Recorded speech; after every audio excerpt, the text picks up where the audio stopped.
Hey guys! So today we're gonna take a look at different types of items in Apex and explain the differences between different tiers of each item. My goal to achieve with this video is to make sure that everyone who watches it from the beginning to an end knows what color of items they should loot in Apex, what are the differences between different colors of individual items, because there are differences, and how to obtain golden items. Or yellow ones, but I guess golden sounds better, so yeah, let's go with golden. Alright, so let's start off the video with explaining tiers of items and the general scale of those. We have white items, which are at the bottom of the scale. Those would usually be the items that you will pick immediately after you jump on the map and start looting, because in that moment anything counts.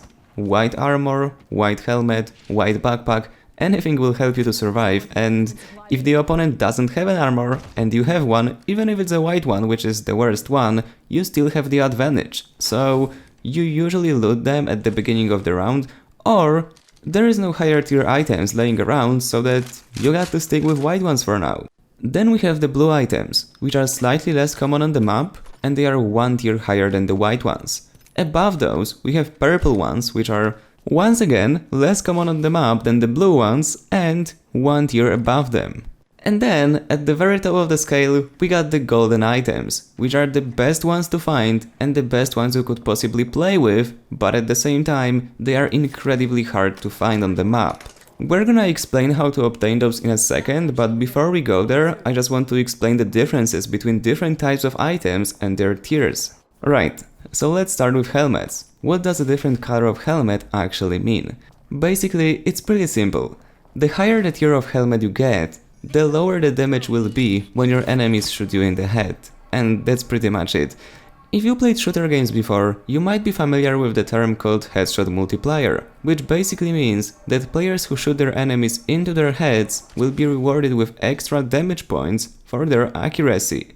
And here, when enemies shoot you in the head, the damage multiplier on the headshot will be reduced on your side, so that you can take more damage. However, the important thing you should know about is that there is no difference in damage reduction between purple and golden helmet.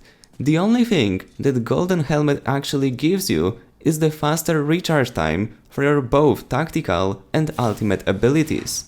When it comes to body armors, the higher the tier of the body armor is, the more shield you can have, which means you can absorb more damage. The white one can only have 50 damage absorbed thanks to the shield.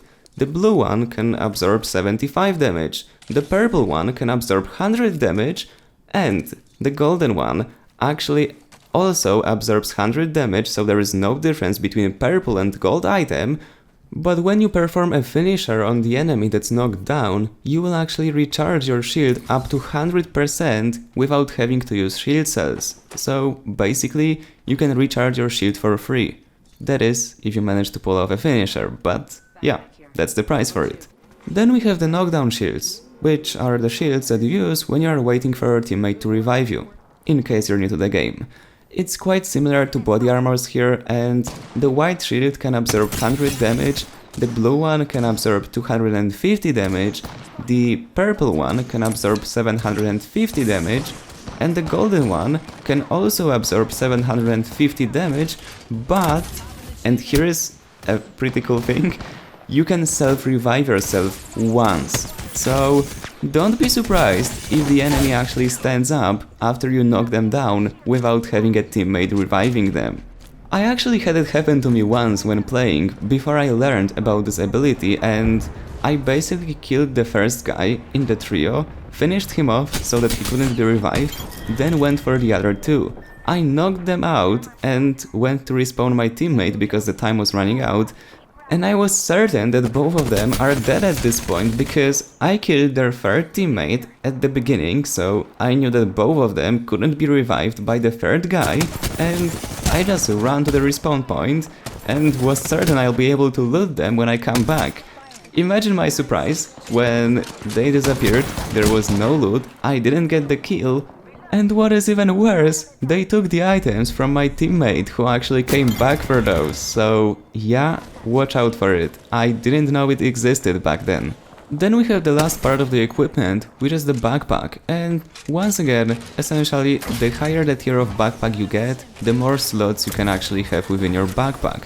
When you equip the golden backpack, all of the consumables that you can take within the game, such as syringe, medkit, shield cells, all of them will require half as much time to take as they would originally do with all of the other backpack types. So let's say the Phoenix kit requires 10 seconds to be consumed, and with the golden backpack you can actually consume it within 5 seconds. It is so effective, like, it's probably my favorite legendary item because it's actually so damn useful.